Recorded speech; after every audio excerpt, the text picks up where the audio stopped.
Okay, and we're live, and I'm on my own, waiting for Scott to come in. I think he's in. He's just setting up crazy traffic on the Dartford crossing, so I'll hold the fort until he comes and joins me. But welcome to another edition of Friday Night Pint, where a few mates get together and we talk about all the latest goings on with West Ham United.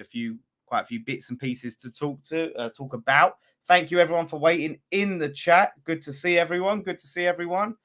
So yeah, we're going to be talking about obviously the news that West Ham have been charged by the FA for I was going to say disorderly conduct. I think it is. It's surrounding player conduct, basically surrounding the referee.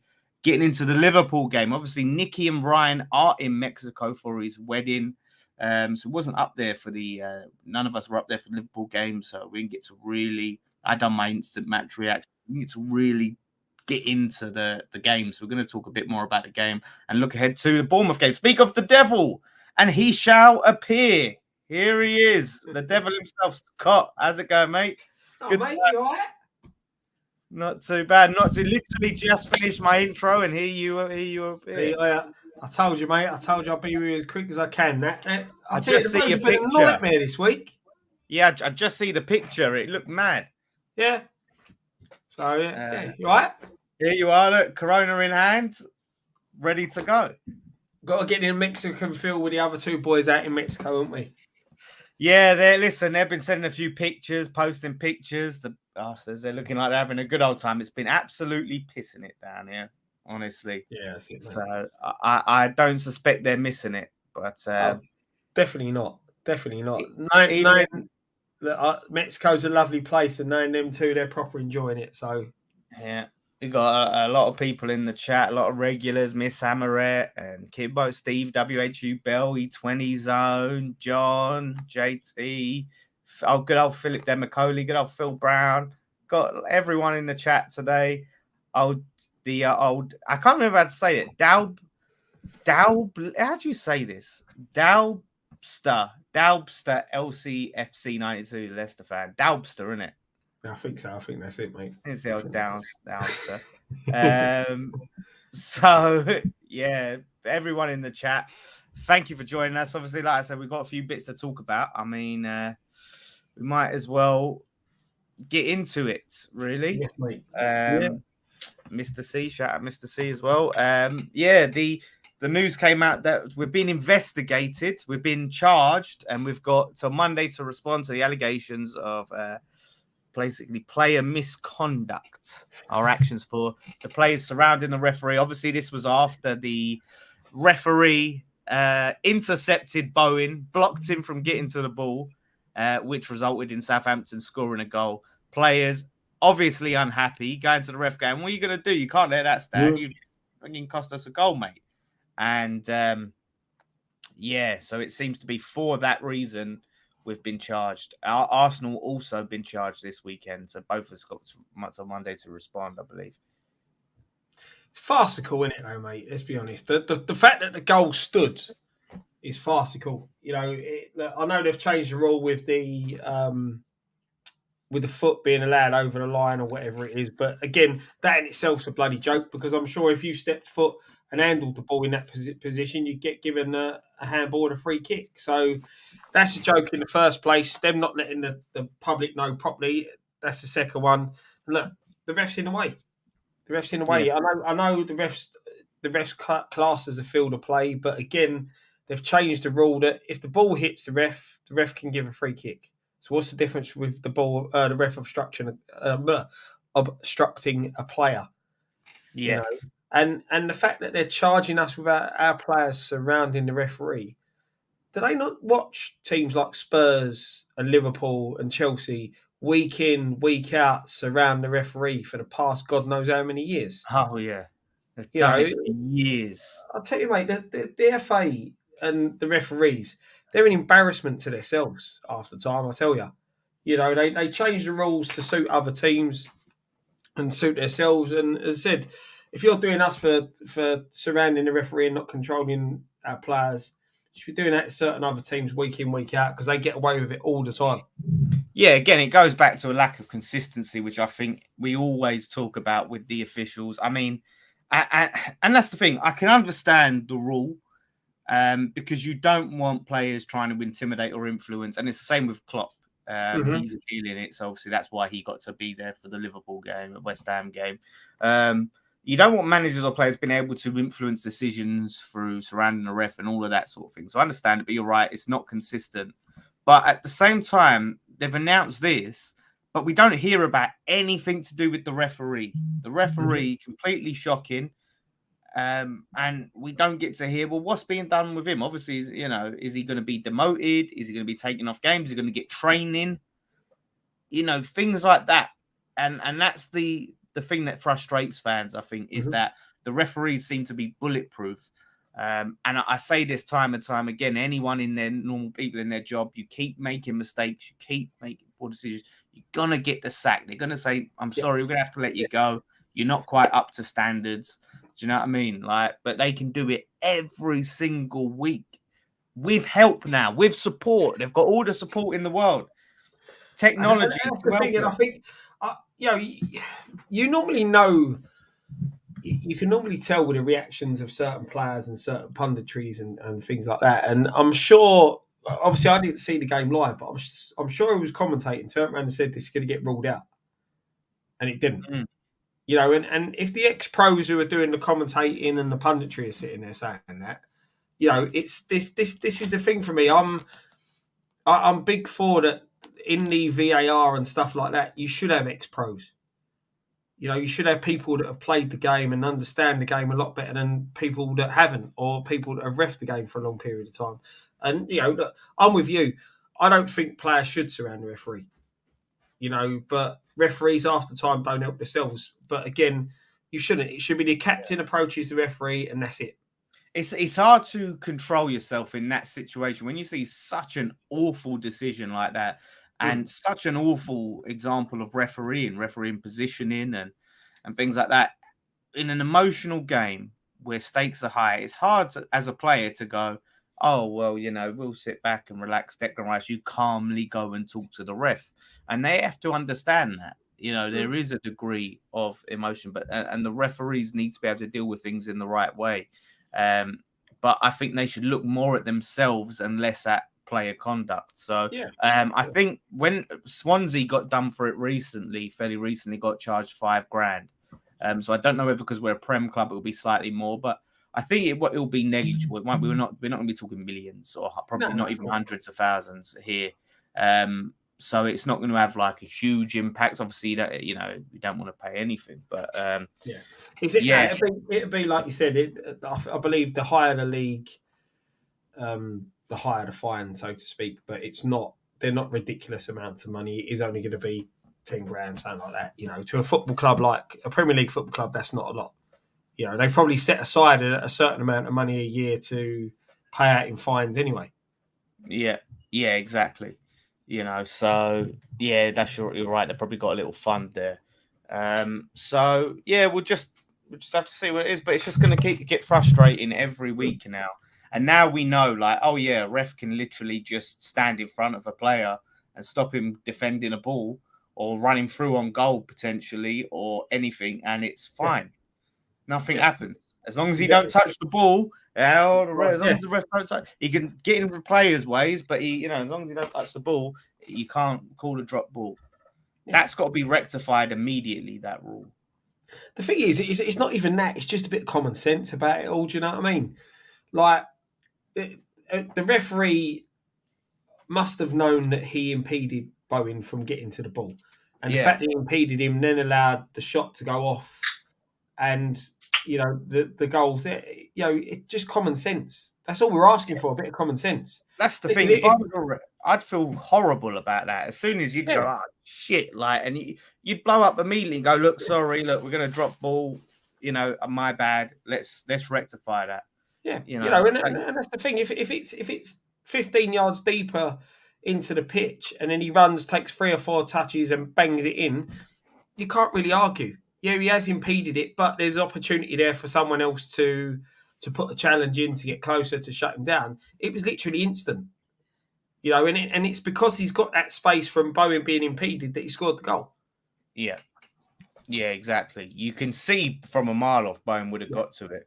Yeah, exactly. So we'll take some comments on this. Obviously, first of all, Red 5 with the 449 super chat. Thank you very much, mate. Yeah, mate. I'm off to Bucharest on my own in a couple of weeks for my first away Europe game. How do I find out where the main pubs singing is? Cheers. I mean, good luck with that one. That's going to be stay safe on that one. That's going to be mental one, that isn't it? Yeah, that's going to be a crazy one. That is. But there is, I believe, like a Facebook group or a site. Yeah, I'm sure some of the others. So I'm raising my camera up a bit. I'm sure on some of the Facebook groups they'll post different pubs and what's going on. Twitter is always a good place to look out for as well. Yeah, like once you're there, you'll see the other West Ham fans. Get together with some of them, just see where they're going. You'll see them on the trip up there. So no doubt. When you get on the plane, you'll probably have a few sitting around you. Yeah, even though you're on your own, everyone usually gets together as West Ham family, innit? You know. So don't worry about that. Steve says the lino was atrocious as well. Yeah, he was shocking. Still, a lot of people talking about the throw-in as well. The whole foot over the line, has it got to be all the way over the line? They've changed the rule on that as well, but as I said, I never knew that they changed the rule on it. So yeah, I'm trying to find the comment that someone made about that, but yeah, it's like because he had one foot clearly well over the line, but someone was saying, "Oh, was he heel touching?" Or I think when the heel was on the line, but the other foot was down off the line, if you know what I mean. But as I said, if that was the roles reversed and you caught the ball in that situation, that's handball. Yeah, exactly. The whole that's true, isn't it? Yeah, it's true. Are we saying if a goalkeeper catches the ball and one foot's in the box and the other foot's out the box, that's not a penalty or a free kick? The rules are just an absolute mess. Another thing here, John points out, and the judo throw on Souček that didn't get given was worse than blocks on Dawson versus Fulham. Another example of inconsistent refereeing. Yeah, I mean that was atrocious, and it's weird again consistency because that's worse than the one on Dawson that happened at the Fulham game. Yeah. That was much worse, and Dawson's one got given, and Souček's didn't. Yeah, and I know we're moving forward to another game, but what else went under the radar that VAR never looked at was the tampering with a penalty spot in the game against Liverpool. Yeah, we'll get into that. We'll get into that for sure because and that's the thing. It's not even just that. Like a lot of clubs are getting it, and I think a lot of us we're all tired of it. Fans, we're all tired of it. It's just poor. Fergie encouraged his players to do it. Yeah, the surrounding the ref. Yeah, Man United were notorious for it, and Fergie, done his bit part of intimidating referees. A lot of refs were scared of him. Well, you saw in the Fulham game with Fulham how many times they surrounded the referee with Fulham, and in the end the ref got fed up with it and booked that Reed for it. Because he just got fed up with them, keep getting in his face, keep having a pop at him for a decision he's made that didn't go their way. It's ridiculous. Yeah, honestly, it's poor. The geezer's name, what's his Peter Banks, which is he's not like one of the big name referees that you come across. I didn't really recognize him to get the guy. So yeah, he's clearly not ready for the Premier League. So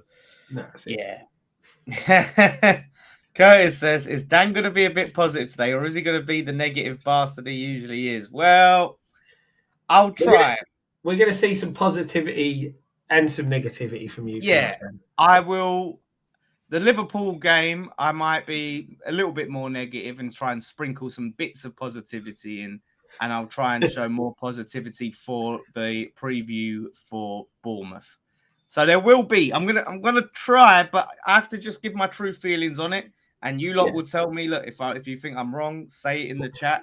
It's all opinions. If Scott's feeling positive, he'll say this is the silver lining to it all. Chat at Leeds fan there in the chat. We have a few Leeds. It's nice to see fans from other clubs who watch. Like I said, Leicester, Leeds, and Wolverhampton. So getting on to that. Talking about positives, let's talk about the amazing, spirited 1-0 defeat to Liverpool at Anfield. Another one of them game of two halves, isn't it?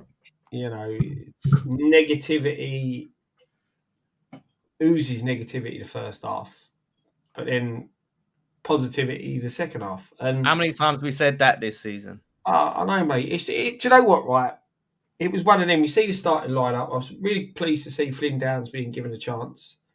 That's a positive, yeah. And then I'm sitting here and I'm looking at the side. I'm thinking, yeah, that's all right. Back four, not too bad. But I didn't get the midfield and I didn't get the shape because it seemed to be that you had Fornals playing a wide left position, but really deep. And then Bowen was playing a wide right position, but almost looked like a second striker. And then we had no one on the right-hand side at all. And as the half went on, Liverpool exploited that space down our right-hand side. You had Johnson on his own, cracked to the after time. Bowen was very slow at getting back at times. And I don't know whether that was just the confusion of the instruction, because obviously if we're playing a 4-3-3 and you've got Fornell sitting as deep as he was sitting, because obviously they were worried about Trent getting forward or whoever played that right-back position, I can't remember. But they were obviously worried about him getting forward. Then you're asking Downs to play practically right midfield, which he's going to drift inside because his natural position is to play centre mid. I just didn't quite get why not just drop Souček out of that team. Yeah, and that's the thing. Like Souček was obviously the most defensive player within that midfield three.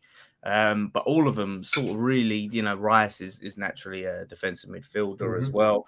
So it was a side that looked at it just lacked any creativity. He went for Fornals over Ben Rama. Obviously, Paqueta picked up the shoulder injury.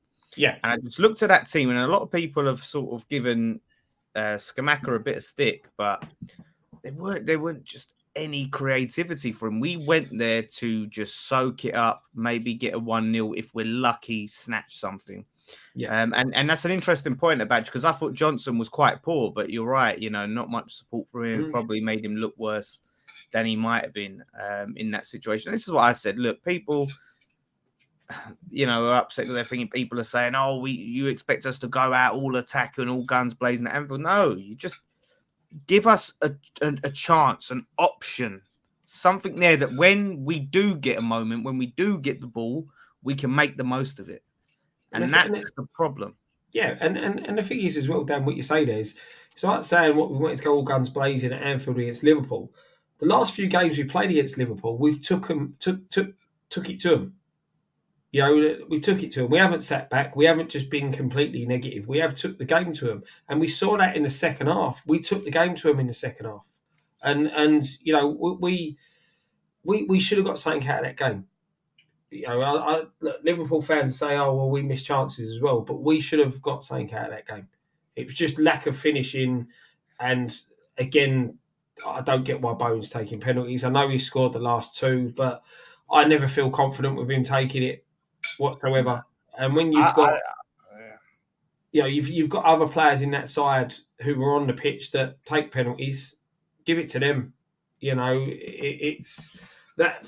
A few people have said Scamacca takes it, he scores, and he's the striker, and his confidence is there right now. And he's your striker. You want your striker getting goals. You want his goal tally up. You want that. Tom says we're one of the worst teams in front of goal in the league. Dom says. I think Leeds will definitely argue that they're up there for sure. Oh, the amount of chances they missed in their game last night. Yeah, they'll definitely argue it. Matt Rainey, 449 super chat. Cheers, Matt. That's the second one, 449. Very specific. Is there some sort of exchange rate thing going on there? And so it's not 450, it's 449. So it's very specific. But no, we appreciate him not having a go. It's the second one that's popped up. But head-to-head versus Bournemouth. Played 10, won 3, drawn 3, lost 4. Downs and Ben Rama need to start over Fornals. And Souček, in my opinion, Fornals is not a winger, play Benny. So we're going to get into the game against Bournemouth, Matt. But you made a good point. And that, again, looking at that Liverpool game, he's put Fornals on the left, sorry. And he wasn't really effective there, and he's not been effective there. No, and this is the thing for me, is that what does Fornals bring to the game at the minute? We're just picking players that work hard. That's it. He just look. I like Fornals. Fornals there's a player there, but at the moment, as we said with Bowen earlier in the season, when players are not in form, stop picking them. Pick a player that is in form. Benny's in a bit of form.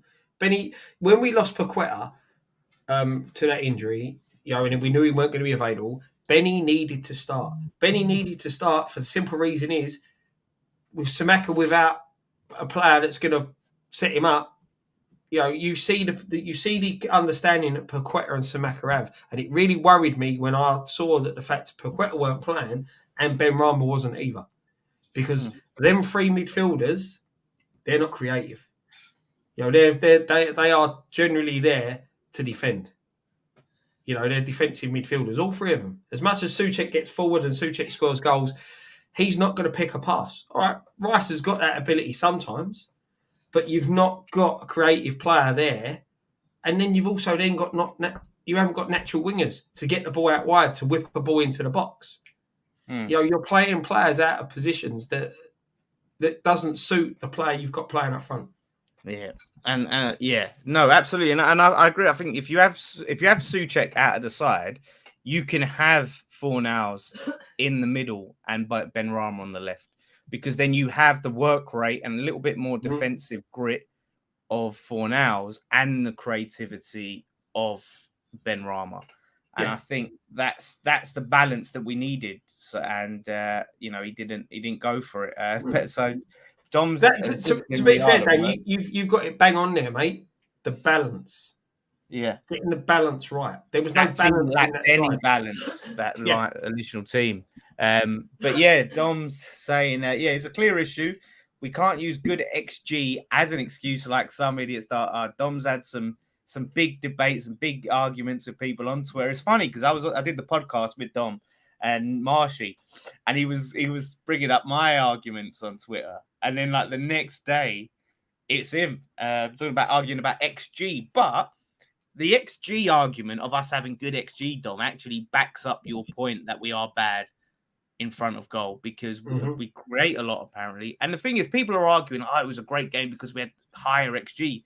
That all came in the second half when we made the changes that we should have saw in the first half. So if anything, it showed the mistake we made in the first half, because once Ben Rama came on, it changed the game, like in terms of just creating chances. Yes, there was a point where he should have cut back, but you have to be on the pitch for a long amount of time to make those mistakes and then learn from it the next time you get in front of goal and go, okay, cool, I'm going to try things. Players have to be able to try things and it not come off and they go again. Where they've got a short amount of time, the margin for error is much smaller. Yeah, and the thing is that you've got to praise Moyes. He went positive with his changes through. It made a difference to see that. Bringing Ben Rama on, bringing Antonio on. He had to, because we went 1-0. We was 1-0 down. So what could he do? Protect a 1-0 loss? But we know what Moyes can be like, and we know Moyes will just do like for like subs. Do you know what I mean? The usual thing that we would have seen there was Fornals off, Ben Rama on, Scamacca off, Antonio on. He actually went for it a little bit, and so we should have done, because we were on top at the time. And when you look back at it, we had some poor finishes. Yes, Liverpool had their chances. But you look at the Scamacca when he blazed over. He could have squared that back to Antonio or could have put it to the back post to Ben Rama. The one you were talking about as well with Ben Rama. There's opportunities there where we've just gone back into that situation of our decision-making in the final third has let us down. Yeah. Well, that's it. But you look at it, we had, 2 touches in the opposition box in the first half, which was one, I think Scamacca had one, and then Bowen's penalty situation. And then when we make the changes in the second half, all of a sudden we're creating chances and causing them problems. I did watch on with a Liverpool fan, and he was genuinely worried in the second half, about us. So it just shows you that, why not set up that way in the first half?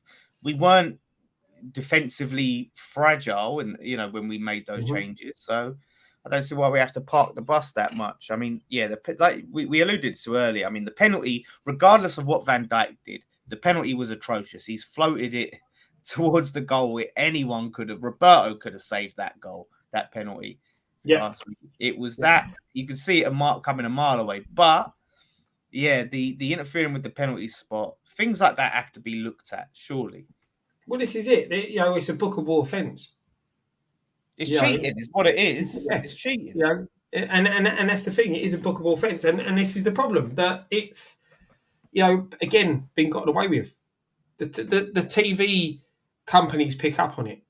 VAR are meant to be watching the game on the telly. Yeah. VAR are meant to be looking at these things that the referee don't see. Why is that not? Why is that not been brought up? Why has he not been booked for that?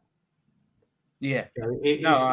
This is a thing. It's again the inconsistency of refereeing, of VAR, and the fact that it's one of the Sky Six. Yeah, that's it. It all gets overlooked, and that's the problem for me. The set pieces again. We talked a bit about this on the podcast on Patreon, me, Dom, and Marshy, but they have been so bad. The corners, I can't believe how week in, week out, the corners are that bad. And in a game again at Anfield, and this is what I was, when you get these set pieces, you have to make the most of them, because you're not going to get many opportunities at their goal. And a corner, a free kick, or a penalty is an excellent chance, and one of the few chances you'll get. And it's either we hit it, we overhit it, we underhit it, we don't beat the first man. No, the one that frustrates me the most. Or frustrate the keeper. Yeah, when we put it at the keeper. Yeah, we put it on a goal. We put it on goalkeepers who don't flap at crosses. Yeah, we expecting them to drop it. We've been we've been the sort of side the way we take set pieces. The other team have got Roberto in goal. We'll put an out-swinging ball that don't go nowhere near him. This is it. And Alisson, one of the, probably, if not right now, the best keeper in the league. It's and we're putting corners straight into his hands. Making things easy for him. Yeah. I said to you, Dan, before in another game, I don't get excited when we get corners anymore. No. Last season you got excited when we got a corner because you knew Big Dulce or Bonner or Zuma, someone's going to put it in, or Souček, someone's going to hit this in. We've got a real chance here. Now I just think, well, we ain't going to beat the first man. Oh, it's going to go straight to the keeper. There's no point. I don't even get excited for corners. Yeah, exactly. That's exactly how I feel. That's how you know how bad they are. And the difference is Josiah, good old Josiah with £2 super chat says Downs, Rice for now as midfield free. He's not impressed with that particularly. I want to see a Downs Rice midfield partnership. I'd really like to see that. And he's another one, Downs as well. A big game for him, a lot of pressure, and he didn't look out of place at all. No, he fitted in perfectly, I thought, and showed what qualities he has got about him. And hopefully now Moyes is seeing a bit more of it, because to trust a player in that sort of game, look, we've seen it through the years before. When Ben Johnson first come into the side, it was against Manchester City, and he was thrown in at left back. When Nketiah, not Nketiah, who's the one that went to Watford? Ngakia. He was chucked in first game, I think that was against Liverpool. So we've seen it before that we've thrown players in. But I just hope now this is the time for Downs, because 2 man in a match performances in Europe. He played against Liverpool. He didn't look out of place, in my opinion. He done his job really well. I thought he was playing slightly out of position and had a lot of work to do trying to cover that right hand side. I think he deserves a start this week. And he's one of the few players that seems to be able to pass the ball. I mean, the passing against Liverpool was crazy. The amount of times I've seen people just smash the ball at players' feet. literally the amount of power they're putting on these passes, and people are looking at it thinking that it's the players receiving it. It's got a shit touch. No. It's not weren't the players receiving it. Yeah. It was the passes. Yeah, exactly, mate. It's like panic. It's like they're panicking. As soon as they get the ball, there's no composure. So they just smack it towards the player. And now the player receiving's got to try and do his best to control it and make the most out of it. Exactly. And it was like that most of the game. And, this goes into what Steve is asking about there. One of the worst offenders of that was Souček, who had a good game defensively, but it's going forward again. So, Steve, really thank you, Steve, for the 449, mate. Dan, Scott, what do you think has happened to the Czech boys? They seem to have lost all of their form. I think the conversation is different for both of them. We've said this many times. I think Souček, the goals have dried up, so we're seeing sort of what little else he has to offer in the way of attacking. And Soufal, I know he had a surgery, didn't he, last season? Yeah, he's not been the same. Soufal's not been the same since he come back from the injury and the operation that he had to have. It's just a weird one. I think he gets a lot of unfair criticism at time, if I'm honest. I think people dig him out when there's games that he don't deserve being dug out for. People complain a lot about his crossing. And again, other players get away with it week in, week out because they work hard. But with Souček, like you said, his role in the side's changed. I think the team's evolving, and he isn't suited to that evolution, if you know what I mean. We've moved away from what we were doing when he was getting the goals. Yeah, if you look at him, no one when we was all loving him and he was supposedly in form, no one was talking about some of the great passes that he'd made or the great runs that he went on with the ball. A lot of it was about he'll get stuck in with a tackle and he makes late runs into the box and sticks his head on the end of the ball. That's what we was talking about. And now, he's not doing that with the late runs into the box and all of that stuff. We're seeing now that, okay, his passing isn't great, and he's not making any bursting runs with the ball. Yeah. And that all coincides with Rice doing that more. And this is where I get to the evolution of the side. It's we're evolving. Flynn Downs suits our midfield more now than Souček does. Because he can just hold, he lets Rice get forward, but he can pass the ball. Yes. We lose, what we do lose is the aerial presence that Souček offers. Yeah. You can't get the best of both worlds. It's got to be one or the other. And I just feel at the moment, Downs suits the more we play or the type of style we want to play than Souček does. But as I've said before, Souček still has a role in this squad. Yeah, because there'll be I think certain games. Yeah, you're right. Yeah, there'll be games when he's needed. Yeah. And we can't be moving him on because you move him on, you've got to go and get someone else. Yeah, I think you know what, if you're 1-0 up, right, against Man City away from home, 70 minutes or 75 minutes, you go, right, let's fucking bring Souček on, pack out that midfield a bit more, give us a little bit more grit there. And we can hold on and see a game out. Do you know what I mean? Or you start it earlier and you try and get something on the break. But the problem is with Souček, and I think this was our problem yesterday. If we want to play counter-attacking football, he, and not just him, but a lot of our players, we're not suited. The team's not suited. You look at that side, we had no pace at all. And this is why we weren't offering much. As soon as, we was in a situation to counter-attack, obviously the passing wasn't great. But where was the pace that we was able to make those runs down the other end? Because, Bowen's, was making those runs, but he's not really known for his pace and he was getting caught quite a few times. And the other side, Fornals ain't known for his pace. None of the midfielders, are really known for their pace. Skamaka's not a pacey player. He's a skillful player. And it weren't until Antonio came on. That's another player. We talk about Benrahma, but Antonio made a big difference coming on. I thought he was really good, actually, when he came on. There's a positive. But Dan, what did we say? I think it was after the was I talking to you or talking to Graham about it? How that you'd want with Liverpool's back line, you want to use Antonio in this game to get at their back line because their back line's not the fastest.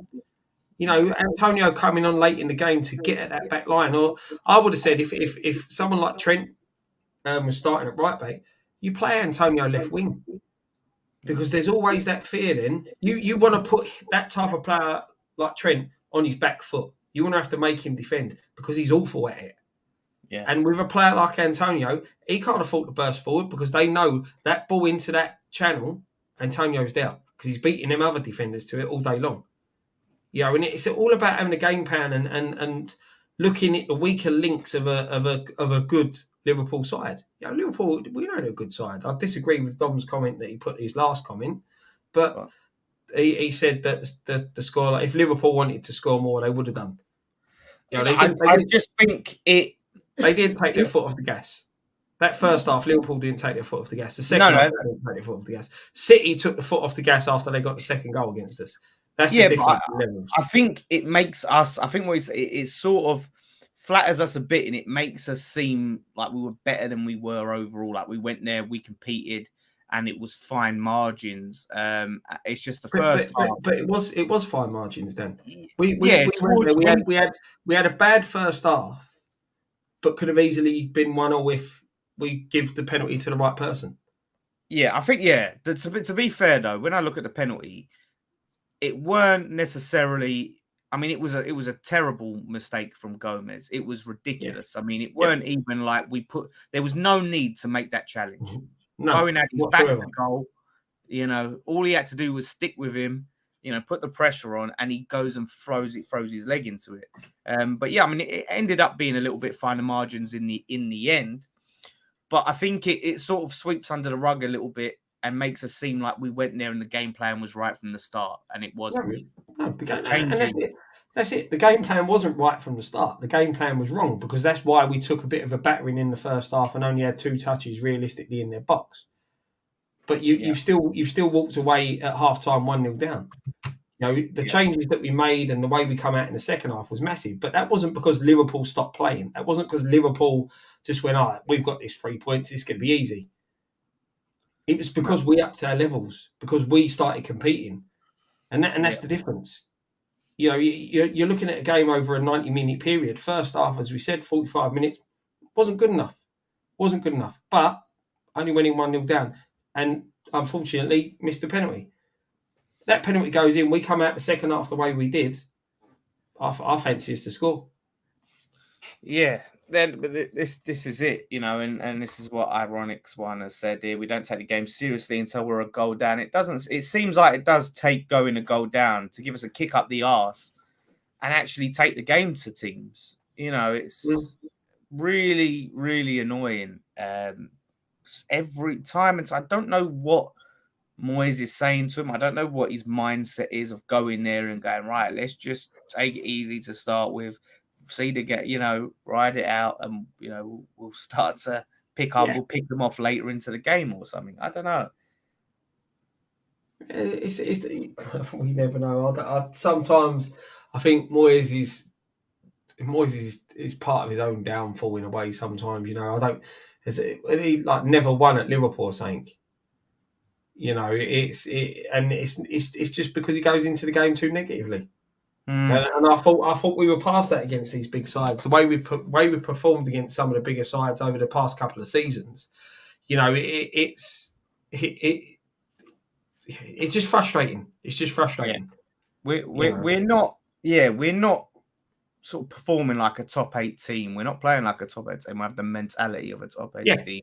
Yeah. And I think you spend. And this is what I need to see what the plan is, because Moyes has spent 170 million quid in the summer. What's the vision? How does he want us to play? Did he spend 170 million pound for us to play like this? Or is there a greater vision that we're going to see kick in at some point and we're waiting to see the components start to move? And then it's like, oh, look, now we're playing really good. Mm-hmm. That's what I need to see, and I'm not seeing any signs at the moment that I can look at and go, oh, once things get going, we're going to be a really good side, and that's the worry. I don't know. I see the problem is I'm not seeing it with the players that I want to see playing together. You know, you look at Paqueta and Samaka, what they bring to the side now. You know, it's something completely different. Downs when he plays, he looks completely different. So you can see there can be something there. You know, there is a change there, but it's just I think Philip summed it up. Moyes' stubbornness. Yeah. And Moyes' stubbornness to go to the players that he trusts in certain situations, like Fornals, like Souček. You know, and this is the problem. There's sometimes that you get these new players in. You buy these players for a reason. You buy these players because you think they're good players. You buy these players because you think they're going to do a job. Let them do the job. Yep. You know, stand by the fact you've gone out there and spent the money on them. Yeah, you don't spend that sort of money on players without having some sort of realization that your mates, not your mates, your guys that have got you in the position that you've given you European football for the past 2 seasons. You know, it's time for them to step aside and let someone else have a go. Knowing that if them players don't cut it, you've got them guys to then back you up. You've got them guys to come in.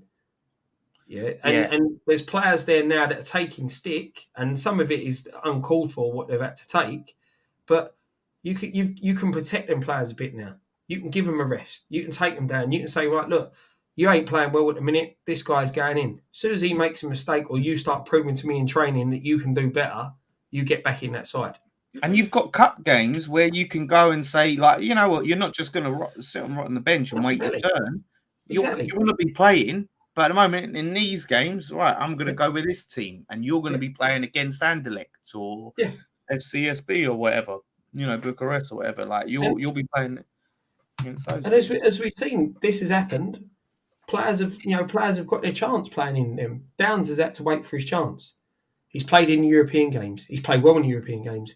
He's given his first Premier League start against Liverpool at Anfield. You know, and that is trust. That is putting a player in there that you've seen play, you've seen in training, and think, do you know what? He can go out there and play against one of the best sides in the Premier League.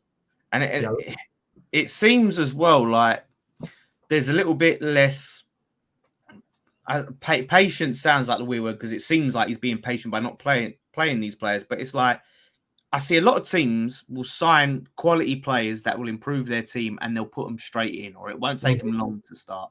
With Moyes, it'll take his time, then he'll put them in, and if they're not great or they make a mistake, well, then they're out the next game, and he won't go right. You know, I'm going to play you in, you know, give you a few times to warm into the side, figure out how things are with the team. And things like that, like Cornet, for example, who, you know, he got injured when he, you know, he's finally got a start. But it's like if he comes on and he doesn't set the world on fire in like the, you know, 80 minutes and he don't score, then, you know, but he's gonna have to wait even longer and even longer. And it's just that mentality where I see a lot of teams, they'll buy this player that they think, oh, this is quality, he's gonna prove our team, and they'll give him a go straight away, you know, and see give him some time. So that's frustrating to me. So he's you know, we're going to talk about the Bournemouth game, but you know, the approach definitely has to change. So let's get some comments in. There's an interesting one from Kaiser Machine.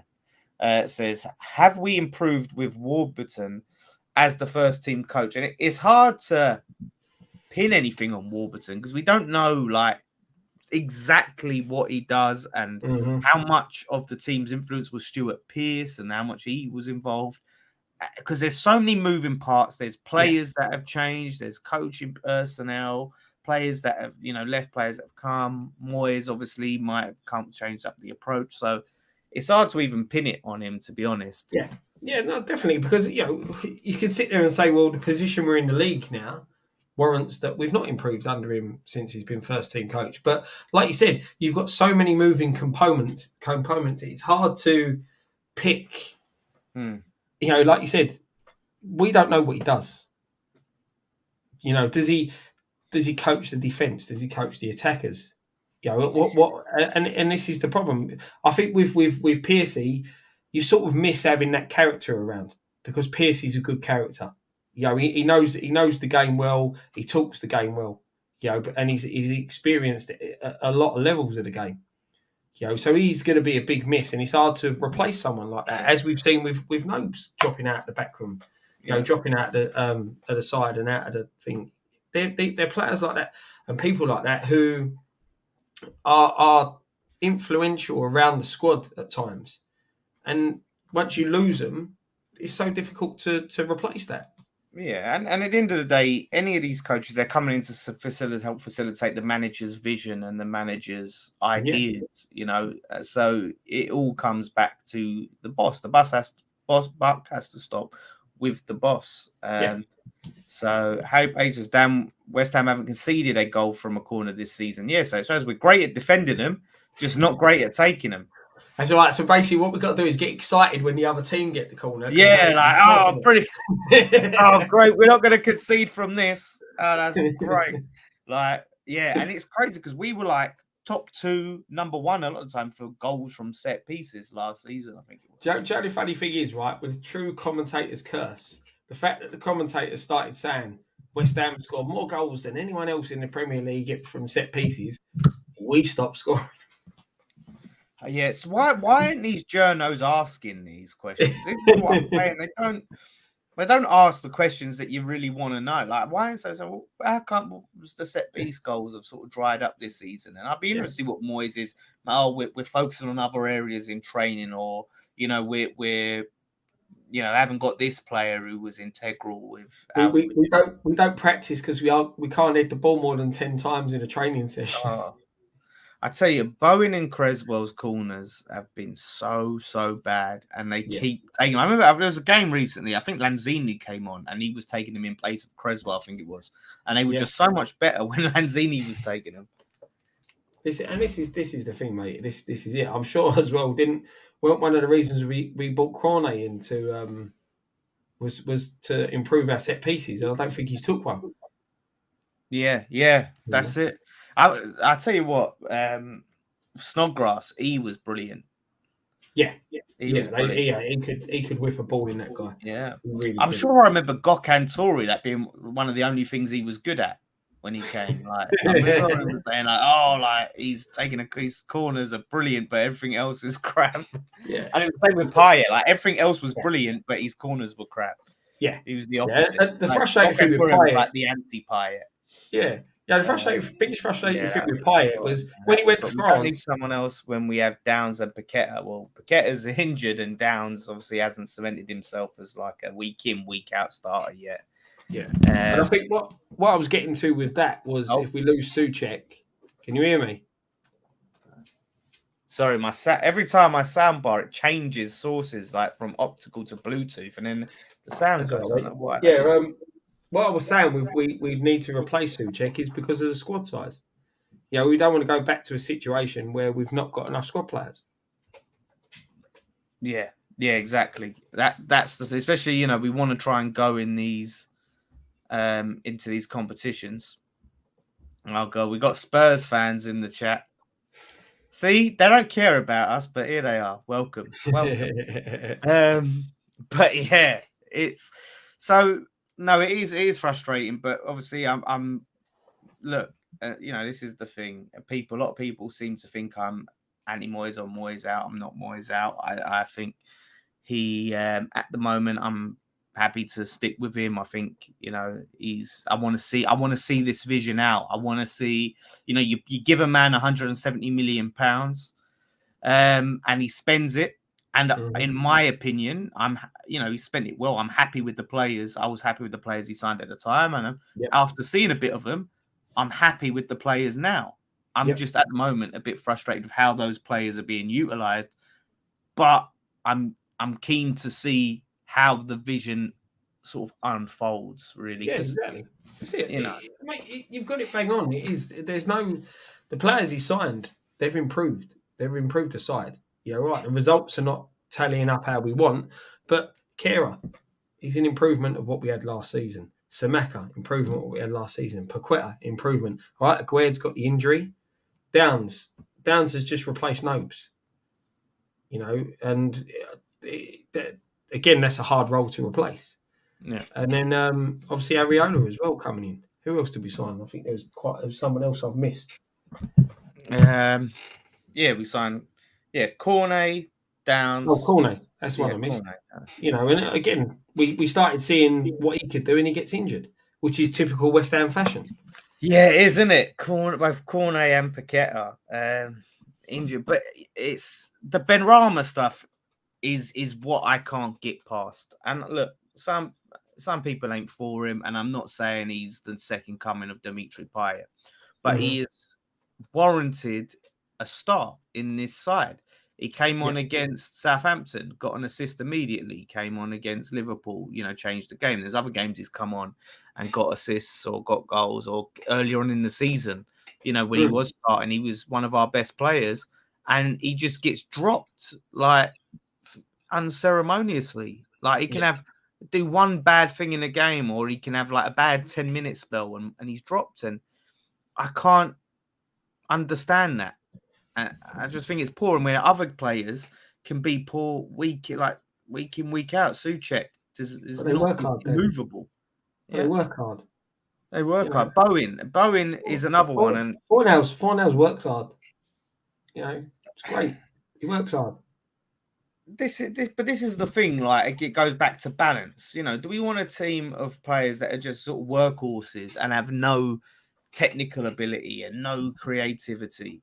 We have to have those players in a balance. You don't need 11 players that are just gonna, run all over the place, like headless chickens after time. And that's the thing. You can't have that. You've got to have someone to mix it up. Look, Benrahma is frustrating. Very, very frustrating. He's like Marmite. Some people love him, some people hate him. He tries things. There's a comment there where he says instead of running around players, he runs into players. But he tries things at times. Whether they're the right things when he tries them is a different story. You see this with Paqueta. Paqueta tries things sometimes, and the quality of Paqueta is much better. And he's going to pull it off more times than not. But it's just sometimes that he needs to learn. There's certain moments when you don't try these things. Benrahma, it's all with confidence with him. I feel, if he feels he has the beating of a player, he'll go and beat that player. But after time he doesn't, and he doesn't look confident. And no matter how good he plays in a game, he still has in the back of that mind, looks up that clock, 65 minutes, I'm coming off in a minute. Do you know what I mean? And exactly. You see that last season. You see that where he's not in the game. Then he has a 10-minute spell where he's creating stuff, and straight away you look around and there's his number being held up. Off you come. Yeah, exactly. And what do you want? What do you want him to do? You've got creative players in. You have creative players in the side to turn a game on an instant. A creative player can have 89 minutes of doing nothing, but at 1 minute win you a game. Yeah, exactly. I'm not saying out of nothing. Yeah, I'm not saying Benrahma's that good, but he's still got that ability. Like you said, he's come off the bench, or is he better as a super sub? I don't know whether I fully. There's certain players I think, like your Andy Carrolls and that were good as super subs because of the type of player, but I don't know. I don't know about creative players as super subs, but he takes risks. We need players that take risks and aren't just going to make the safe pass all the time, and they're going to try something, because when, like you said, like 9 times out of 10 it might not come off, but when it does come off, it's going to create something special. It looks like Nicky's in the chat. I'm guessing this is Nicky because Ryan obviously usually logged into his one. He says, Buenas noches, gentlemen. That is Spanish for hello, good evening. One of those sort of things. Hope you lads are enjoying yourself in sunny Mexico. They were going to try and join us, but the internet isn't so good over there. So, hope the lads are having a good time. But one thing in the weather, because it's all rainy over here. Yeah, you'll be pleased to know it is pissing it down back over here, lads. So you'll be happy to know that. But just before we go on to Bournemouth, I just want to say the thing is with Bowen, I think a lot of people went early on Bowen to say like he's back, and he still isn't anywhere near what we saw last season. He had a good game in Europe recently. He scored a goal. And sort of people like, see, Bowen's back. But he's still not reached anywhere near the levels that he was before, and he's gone from being like poor to sort of average at the moment for me. And it's just like you don't really, like you said, he'll run up and down the pitch, he'll work hard, he'll get into position, but the decision making will be all over the place, or the execution will be off. And I think that's where we are at the moment with Bowen. Yeah. He's not hit the heights that he hit last season. Yeah. And that's the thing. Look, he's improved a lot since we dug him out at the start of this season. Start of this season and the start of last season. Yeah. See, when we dig him out, Scott, things change. Things happen. This is it. Yeah. And look, he's not the only one. Rice didn't have a great start to the season, but Rice is now picking it up. And that's what you want. You want players to improve as the season goes on, and this is what we're seeing. Up another couple of levels of Bowen. He's back to where he was last season. He's not at that height yet. Yeah, but he's improving. I feel like he will get better. Yeah. But for me, Dan, he's gone from he should be dropped to he deserves a start in a minute. Yeah, to me, I'm not unhappy to see him in the starting lineup. Like before, it was like, oh my god, he's starting again. Now I see his name in the lineup. I go, fair enough. Especially obviously since Cornet's injured and we've got less options anyway. Because who the hell are you going to play there? So that's the thing. But Nicky said he's 10 margaritas in. That would have been interesting if he could have appeared on the show. He's I bet the lads are loving it. I know them too. They're definitely loving it out there, mate. Don't worry. Yeah. Well, listen, we'll hear all the stories when they get back. We'll just need to block out about 6 hours to hear them on the show. Yeah.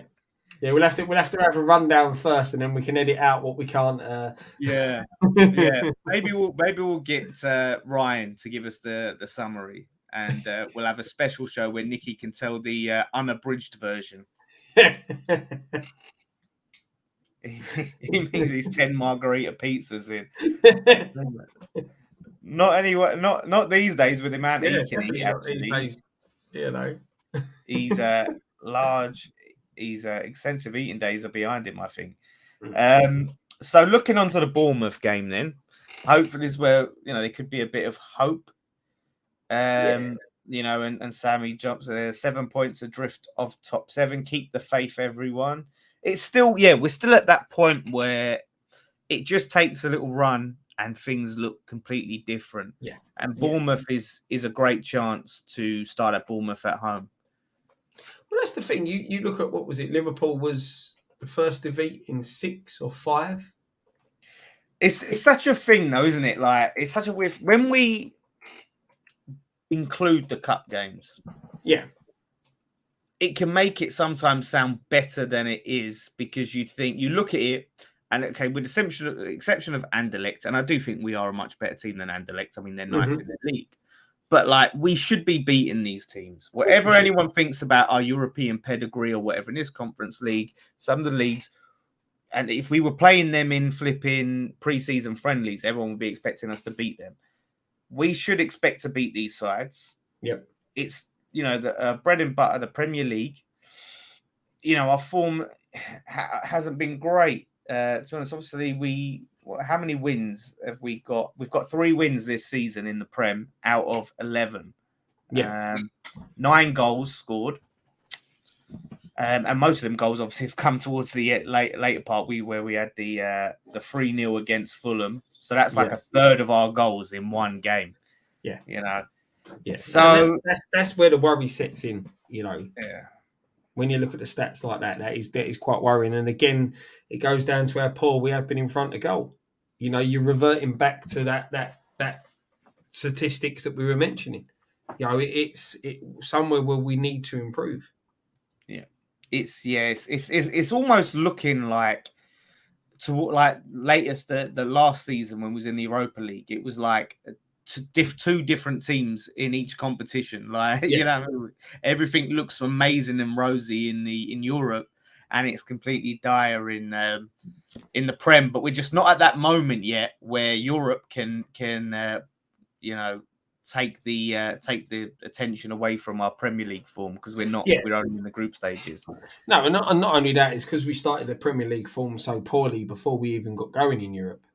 That's the thing. It's the start that we had. The loss to City, the loss to Forest, which still haunts us massively because that's a game that again, our poor finishing massively let us down. You're looking at the team that's bottom of the league. They're one of the worst teams I've seen in this league, and they beat us. I've watched them. I've watched them twice after beating us, and they're awful. They're goddamn awful. I think Norwich would have beat them, and Norwich were awful.